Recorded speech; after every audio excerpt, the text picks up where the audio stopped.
Last month, the Israeli government announced that it was closing its embassy here in protest at what it called the extreme anti-Israeli policies of the Irish government. In the next few days, Ambassador Dana Erlich will leave Ireland. Shortly before we came on air, I asked her why her government had taken this drastic step and why it has accused the Irish government of anti-Semitism.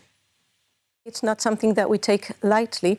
We do it when we evaluate and review what does anti-Semitism mean. And I welcome the call that the Taoiseach made that Ireland will be adopting the working definition of anti-Semitism by the IHRA. Yeah. It's signed up to it, and the IRHA says criticism of Israel similar to that levelled against any other country cannot be regarded as anti-Semitic. You're right. And we don't think that criticism of Israel is anti-Semitism. But when you break down the different criteria under that definition, unfortunately, the actions and rhetoric of Ireland have become anti-Semitic. And well, I'm looking at those examples. One of them, for instance, is denying the Jewish people their right to self-determination, of the right of Israel to exist. Ireland has always supported the right of Israel to exist. Right now, at the current atmosphere in Ireland, so many people are objecting Zionism.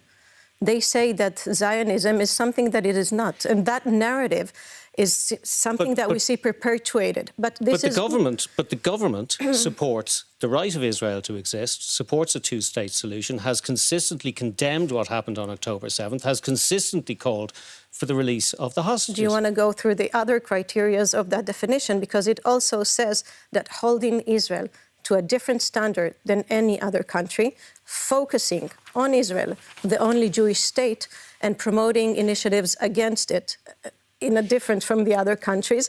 Should I continue? Because there are more criteria. Yes, no, you're absolutely right. It does say that holding Israel to a standard that's different to other countries would perhaps be anti-Semitism. Israel prides itself on being the only liberal democracy in the Middle East. Mm-hmm. What other liberal democracy in the last year and a half has killed 47,000 people? What other liberal democracy has deliberately targeted healthcare infrastructure? I think right now, these kind of questions that for 15 months we've been hearing on Irish media is the kind of closed narrative and biases that is the echo chamber that Ireland is, I'm afraid to say, stuck in. And what we're trying to do is break this echo chamber. You're repeating a narrative that Hamas wants you to repeat. You're repeating numbers given by Hamas. You're not You deny that 47,000 people have died in Gaza. If you listen to Hamas, who have said that they themselves infiltrate the numbers. But what I'm frustrated at when these questions come, I'm not denying that the situation in Gaza is tragic. What I'm frustrated by that in Ireland, there is no discussion of why do we have this situation. We need to hold Hamas accountable. It's something that the Taoiseach also said. But we are not doing them any favors when the people here do not go out to the streets and call out against Hamas. We need to all be focused on that, because if you really want to help the Palestinian people, they need to be freed from Hamas.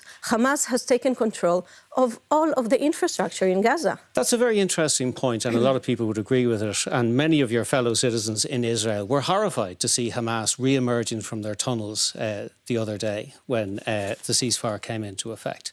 And many of your fellow citizens in Israel would say that shows that your government has failed to do what it said it would do, which was to destroy Hamas. And many of them further would say, why has Israel blocked the Palestinian Authority taking over in Gaza, which is the only alternative to Hamas? I think all of us are horrified to see Hamas in Gaza. We are fighting an impossible enemy. And if it were up to Ireland, we wouldn't have been even in this situation, because right now Hamas agreed to this ceasefire because they understand that they are weak. They agreed to a similar ceasefire in May, and Israel didn't sign up to it. No, because as the US administration, the previous administration and the current administration have said, it was Hamas that rejected the deal time and time again. So my question to you, why do you not condemn Hamas? It's okay to be critical of Israel, but in your conversation... has condemned Hamas repeatedly and has condemned the events of October 7th repeatedly. Hamas listens very carefully to the international community. We've seen them welcome the statement of Ireland of recognizing a Palestinian state.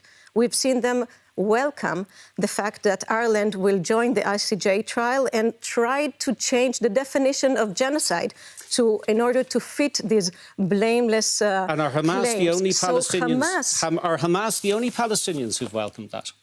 But when you say that the Palestinian Authority is also hesitant about Gaza because they know that Hamas will kill their people as well. Hamas is killing its own people. This is not about international law. This is also not about Palestinian lives because the different steps and initiatives that we've seen are about punishing Israel. They're not about improving coexistence. They're not about promoting peace.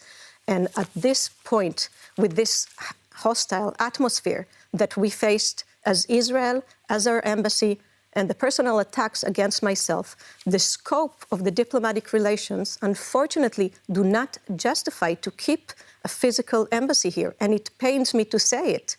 But right now, I hope in the future, the policy will be revised. But at this point, we needed to make that decision. OK, Ambassador Dana Erlich, thank you indeed for joining us on 6-1. Thank you.